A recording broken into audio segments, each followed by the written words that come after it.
sosok-sosok manusia istimewa. Siapa mereka? Dialah Nabiullah Ibrahim alaihissalam, istrinya Siti Hajar, dan putranya Ismail. Darinya kita belajar tentang bagaimana menjadi hamba Allah yang benar-benar taat kepada Allah. Apapun perintah Allah itu, meskipun perintah itu sekilas tampak sangat kejam, seperti perintah kepada Nabi Ibrahim untuk menyembelih putranya Ismail, sebagaimana disebut dalam surat As-Saffat ayat 102. Falamma balagha ma'ahu sa'ya qala ya bunayya inni ara fil manami anni atbahuka. Maka tatkala anak itu telah sampai pada usia sanggup berusaha bersama-sama Ibrahim, Ibrahim berkata, "Hai anakku, sesungguhnya aku melihat dalam mimpi bahwa aku menyembelihmu." Para ulama menyebut ini bukan sembarang mimpi, tapi ru'yah shodiqah. Artinya ini adalah wahyu. Dalam kondisi seperti yang dialami oleh Ibrahim, ini adalah keputusan yang teramat sulit buat siapapun. Mana yang harus dipilih? Menuruti hawa nafsu atau melaksanakan perintah Allah? Mana yang harus dipilih? Mencintai Allah atau mencintai Ismail? Mana yang harus dipilih? Mengikuti perasaan hati dengan menyelamatkan Ismail atau menaati perintah Allah dengan mengorbankannya? Bagi Ibrahim, Ismail bukan hanya seorang anak. Ismail adalah buah hati, harapan dan kecintaannya yang telah sangat lama didambakan.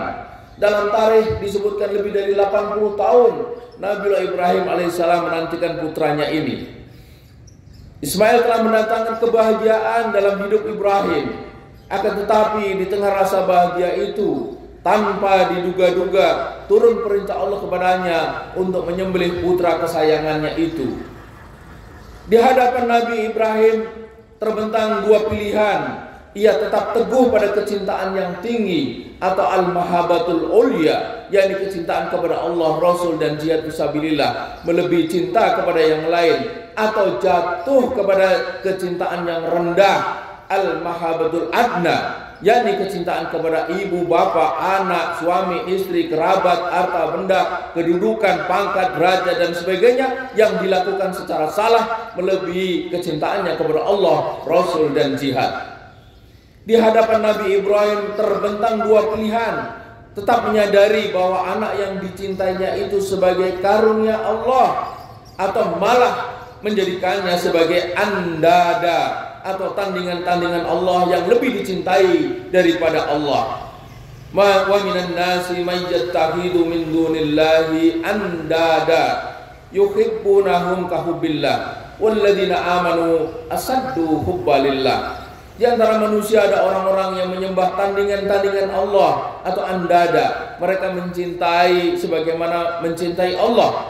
Adapun orang-orang yang beriman amat sangat cintanya kepada Allah. Surat Al-Baqarah ayat 165.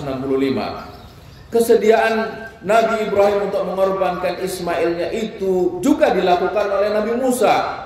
Tongkat yang meski semula amat diperlukan untuk melindungi diri dari serangan ular-ular bikinan tukang sihir Fir'aun, ketika Allah memerintah melepaskan tongkat itu tanpa ragu, Nabi Musa pun melepaskannya. Nabi Musa yakin bahwa Allah pasti akan menolongnya. Ia tidak boleh bergantung kepada Ismailnya itu, yakni berupa sepotong tongkat yang juga adalah ciptaan Allah. Ia tidak boleh menjadikan tongkat itu sebagai andada. Ia harus tetap bergantung kepada Allah dan yakin bahwa Allah adalah sebaik-baik pelindung dan sebaik-baik penolong. Ni'mal maula wa ni'man nasir. Inilah kisah mengenai Nabi Ibrahim yang membawa semangat tauhid. Inilah kisah mengenai seorang anak manusia yang menyadari posisinya sebagai makhluk di hadapan Sang Khalik. Inilah kisah manusia yang dengan semangat tauhid membawanya kepada kecintaan yang tinggi atau al-mahabbatul ulya, dan pada saat yang sama menghindarkan diri dari kecintaan yang rendah atau al-mahabbatul adna atas setiap sesuatu yang berpotensi menjadi andada atau tandingan-tandingan Allah. Inilah juga kisah tentang Ismail yang telah menunjukkan kepada kita tentang wujud takwa yang sebenarnya. yakni kesediaan melaksanakan perintah Allah, apapun perintah itu, dengan satu keyakinan bahwa perintah Allah itu pasti baik. Tidak mungkin Allah mendolimi hambanya. Wa ma rabbuka bidzallamin lil abid.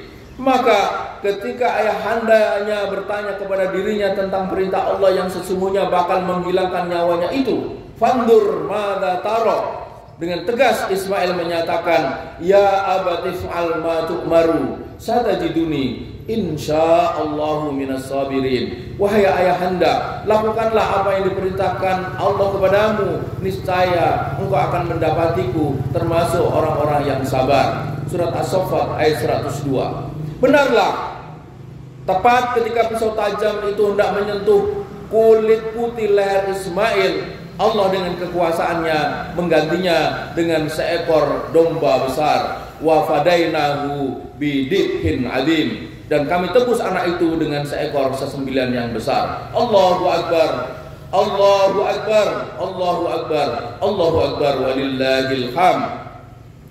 Ma'asyiral muslimin rahimakumullah, Allah yang maha besar telah memberikan sebuah pelajaran luar biasa kepada kita semua, seluruh umat manusia, bahwa yang dikehendaki oleh Allah Subhanahu wa taala adalah agar Nabi Ibrahim mengorbankan Ismailnya yang berupa anak lelaki yang amat dicintainya itu, dan yang dikehendakinya itu telah dilaksanakan oleh Nabi Ibrahim dengan tulus dan gagah berani. Jemaah sekalian, di dalam hidup kita ini kita harus menemukan siapakah atau apakah Ismail kita itu. Ismail kita adalah setiap sesuatu yang dapat melemahkan iman kita, setiap sesuatu yang dapat menghalangi kita menuju taat kepada Allah, setiap segala sesuatu yang menyebabkan kita semua menghindar dari perintah Allah. Mungkin sekali Ismail kita itu adalah seorang manusia, anak, istri, karib kerabat. Bisa juga Ismail kita itu adalah harta, benda, pangkat, jabatan, kedudukan. Bisa juga Ismail kita itu adalah berupa ideologi atau pandangan hidup sekuler seperti kapitalisme, liberalisme, sosialisme, atau komunisme, dan ideologi lain yang tidak bersumber dari nilai-nilai tauhid. Ismailnya Nabi Ibrahim adalah Ismail anaknya sendiri, buah hatinya.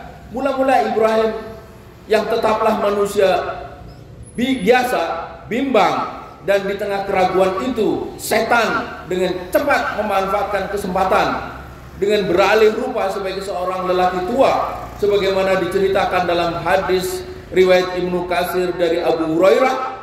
Setan berusaha menggoda Nabi Ibrahim, Siti Hajar, dan Ismail untuk mengabaikan perintah Allah itu. Nabi Ibrahim yang tahu bahwa lelaki tua itu adalah setan, segera mengusirnya. Ketegasan Nabi Ibrahim mengusir setan yang terus menggoda itulah yang kini ditiru oleh para jamaah haji dengan melempar jumroh di Mina, melambangkan kebencian dan perlawanan terhadap setan dan pengaruhnya. Hidup di dunia ini, jamaah sekalian, hakikatnya memang adalah tarik-menarik, dialektika antara kita taat kepada Allah atau taat kepada setan, atau dari kecintaan yang rendah, al-mahabbatul adna, menuju kepada kecintaan yang tinggi, al-mahabbatul ulya. Di Mina, jutaan jamaah haji telah menegaskan pendirinya untuk menolak dominasi setan, menegaskan pendirinya untuk taat semata kepada Allah Subhanahu wa taala. Dan penolakan itu mestinya diteruskan hingga tanah air sepulang dari haji, bukan hanya saat di Mina. Kenyataan bahwa Indonesia ini hari adalah negara yang paling banyak jumlah hajinya, tapi juga negara yang dikenal paling banyak korupsinya dan bentuk kejahatan lainnya, itu sebagiannya dilakukan oleh mereka yang sudah pernah berhaji, menunjukkan bahwa perlawanan terhadap setan ternyata hanya terjadi di Mina dan hanya sampai di Mina saja. Setiba di tanah air, tak sedikit orang yang sudah berhaji bukan hanya tidak meneruskan perlawanan terhadap setan, tapi telah menjadi kawan, bahkan hamba setan.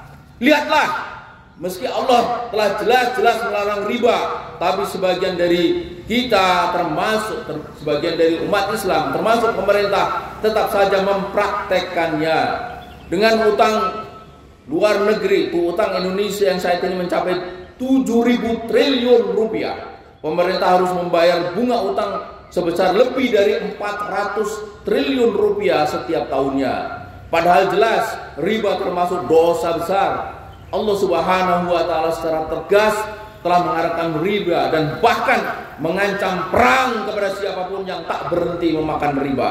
Ya ayyuhalladzina amanu taqullaha wa dharu ma baqiya minar riba in kuntum mu'minin fa in lam taf'alu fa'dhanu biharbin minallahi wa rasulih.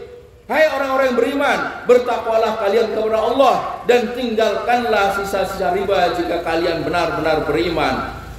Jika kalian tidak melakukan itu, berarti kalian telah memaklumkan perang terhadap Allah dan Rasulnya. Surah Al-Baqarah ayat 278-279. Tentang dosa riba, perhatikanlah wahai jamaah sekalian sabda baginda Rasulullah SAW dalam hadis riwayat Ad-Daruqutni, Tobroni dan Haythami.